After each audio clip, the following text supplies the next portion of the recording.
Okay. For the next about 15 minutes or so, I'm going to share with you a little bit of information that will help us to support our students as they try to read and write about social studies ideas and concepts. You should have your screencast note-taking guide by your side so you can record some important information and you can bring it with you to class on Thursday. So the first thing is, why do we need to even really focus on literacy so much? There are lots of things that our students tend to struggle with. What is the most significant issue facing many of our students? It's not just one thing, it's many things. From the list that you can see here, a lot of our students can't read well enough so that they can use reading as a way to learn new content or to learn anything. And many just simply refuse to read and write, which can get in the way of using using reading and writing as a way to learn in our classrooms. And just how bad is it? This is the 2012 National Assessment of Educational Progress data. Less than 30% of 8th graders can read and write on grade level. Less than 30%.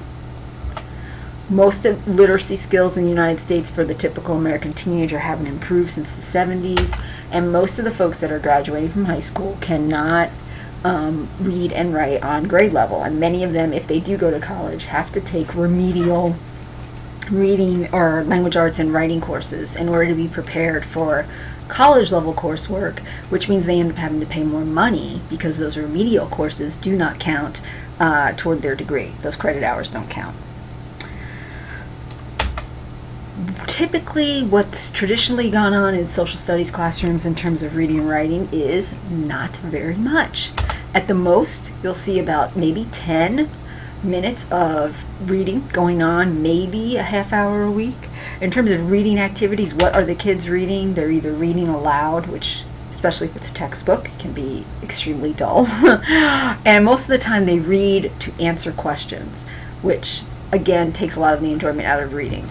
In terms of writing, maybe if they're doing any writing, it's about 15 minutes or so for each period that they're in. However, those writing activities are not necessarily the ones that will help them learn to make meaning from the big ideas that they're talking about in social studies. 9 times out of 10, the writing consists of note-taking, which we know is not writing in the sense that kids are not trying to string together words to share their ideas or clarify their thinking. They are copying things from a slide. None of this works to support either their development of their literacy skills or their engagement and knowledge of social studies content, or any content for that matter.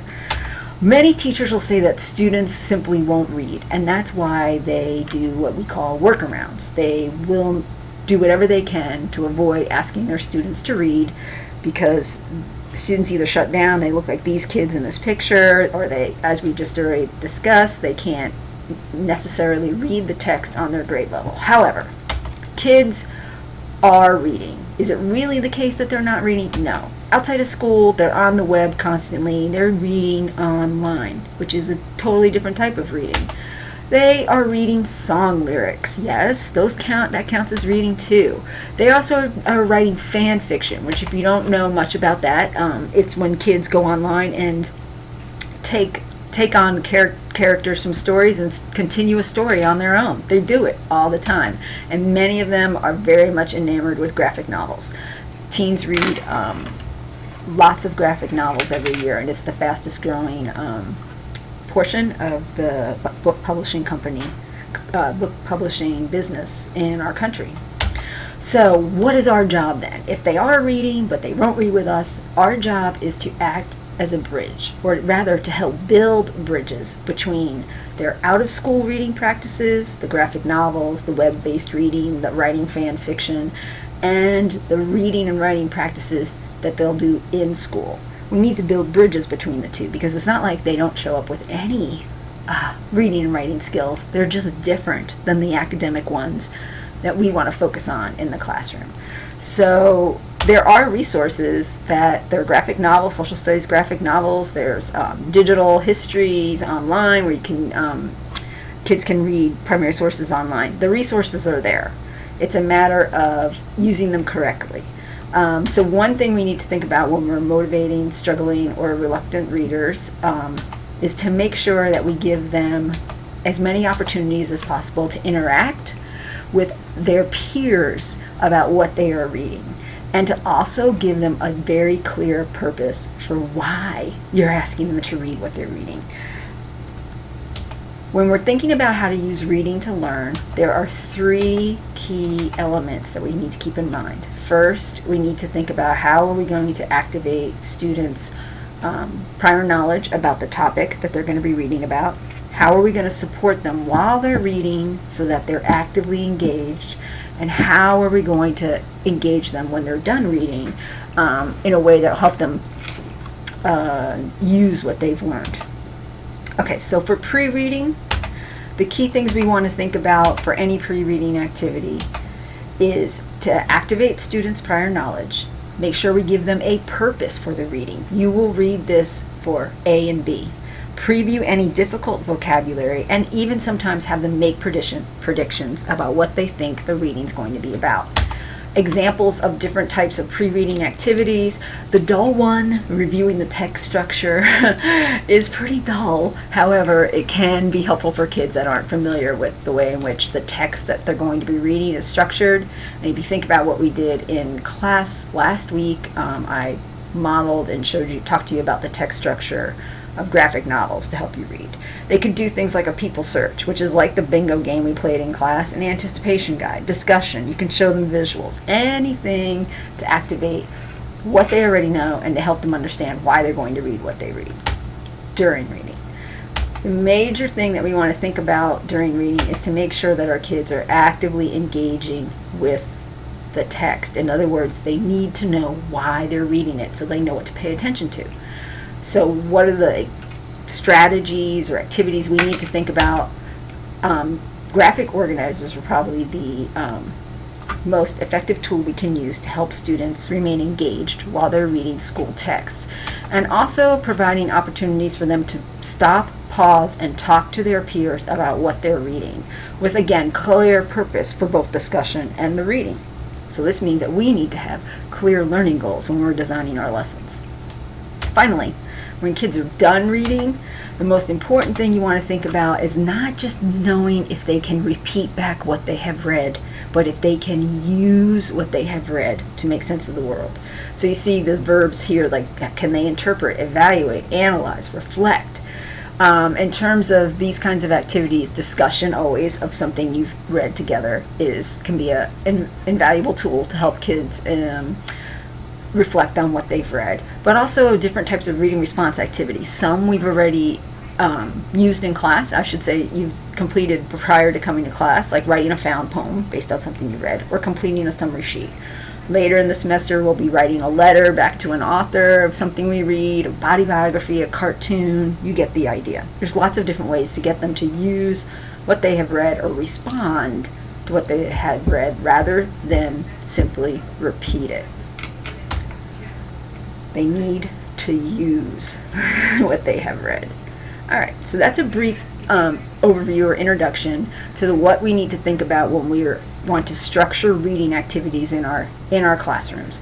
The pre, the during, and the post reading needs to be very clearly and well designed and aligned with the same purpose that we've already articulated for our students.